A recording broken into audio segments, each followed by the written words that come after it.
a sua introdução, falaremos agora de uma parte também histórica, de personagens históricos importantes, tanto na religião quanto na vida, como pensadores.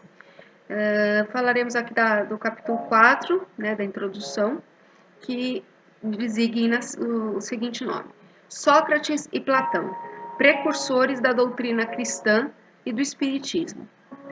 Da suposição de que Jesus devia conhecer a seita dos essênios, seria errado concluir que ele bebeu nessa seita a sua doutrina, e que se tivesse vivido em outro meio, professaria outros princípios. As grandes ideias não aparecem nunca de súbito, de repente. As que têm a verdade por base contam sempre com precursores, que lhe preparam parcialmente o caminho.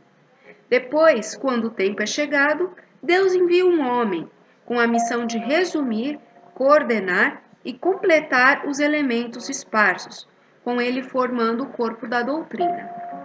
Dessa maneira, não tendo surgido bruscamente, a doutrina encontra, ao aparecer, espíritos inteiramente preparados para a aceitar. Assim aconteceu com as ideias cristãs, que foram pressentidas muitos séculos antes de Jesus e dos essênios, e das quais foram Sócrates e Platão os principais precursores.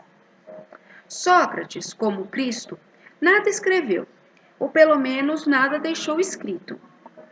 Como ele, morreu a morte dos criminosos, vítima do fanatismo, por haver atacado as crenças tradicionais e colocado a verdadeira virtude acima da hipocrisia e da ilusão dos formalismos, ou seja, por haver combatido os preceitos religiosos.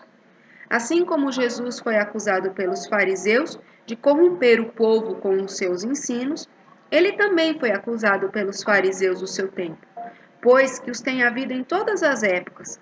Ele foi condenado de corromper a juventude, ao proclamar o dogma da unicidade de Deus, da imortalidade da alma e da existência da vida futura. Da mesma maneira, porque hoje não conhecemos a doutrina de Jesus, senão pelos escritos dos seus discípulos, também não conhecemos a de Sócrates, senão pelos escritos do seu discípulo Platão. Consideramos útil resumir aqui os seus pontos principais para demonstrar sua concordância com os princípios do cristianismo.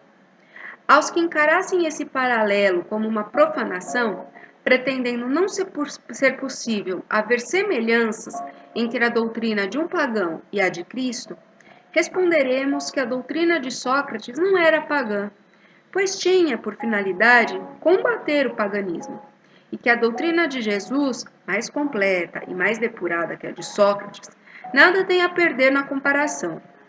A grandeza da missão divina de Cristo não poderá ser diminuída. Além disso, trata de fatos históricos que não podem ser escondidos. O homem atinge um ponto em que a luz sai por si mesma debaixo do alqueire e o encontra maduro para enfrentar. Tanto pior para os que temem abrir os olhos.